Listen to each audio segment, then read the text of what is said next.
Սահմանադրությունները իմ համարեցնելու մասին խոսել էի Ադրբեջանի նախագահի Ալիևը, Ֆրանս 24-ին բացարձազրույցում նշելով, որ խաղաղության պայմանագիրը չի ստորագրվի, քանի որ Հայաստանի սահմանադրությունը բաց չէ։ Այդտեղ նորություն չկա այն իմաստով, որ մենք կարծում ենք, որ մեր սահմանադրությունը խոչընդոտ չէ խաղաղության պայմանագիրը կնքելու համար, եւ մենք պատրաստ ենք հենց վաղն կնքել խաղաղության պայմանագիրը եւ այդ այսինքն եւ հայտարարության մեջ եւ մեր մոտեցման եւ մեր դիրքորոշման մեջ ոչ մի նորություն չկա եւ մենք շարունակում ենք կարծել, որ կարող ենք կնքել խաղաղության պայմանագիրը անգամ այս վիճակով, որովհետեւ մեր սահմանադրական դատարանը տվել է հստակ գնահատական, որ դա չի հակասում։ Բայց մենք ենք ասում, օքեյ, մենք պատրաստ ենք, բայց իրենք ասում են չենք ստորագրել։ Շատ լավ, դե հիմա ես ասում եմ, որ մենք այդտեղ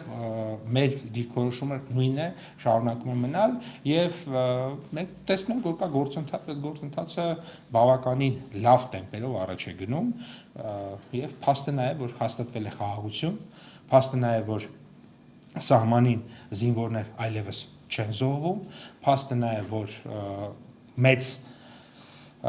ենթակառուցվածքային եւ ներդրումային ծրագրեր են իրականացվում Հայաստանի Հանրապետությունում, այդ թվում հիմնականում ամերիկյան ներդրումներով, որոնք որ իմ կարծիքով ամենամեծ երաշխիքն են տարածաշրջանում տևական խաղաղության եւ իհարկե Հայաստանի տնտեսական զարգացման։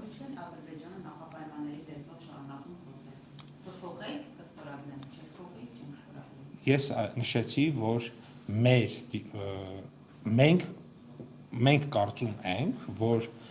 այդ երկու հարցը իրար հետ կապ չունեն, այսինքն մնացած հարցերը, դրանք այլ հարցեր են, հա, բայց մենք կարծում ենք, որ սրանք իրար հետ կապ չունեն եւ հետեւաբար մեր դիրքորոշումը նույնն է եւ ես այստեղ այս հնչած մտքերի մեջ նոր բան ինչ-որ հիմա չեմ լսել։ Նրանք ամերիկյան ներդրումներ են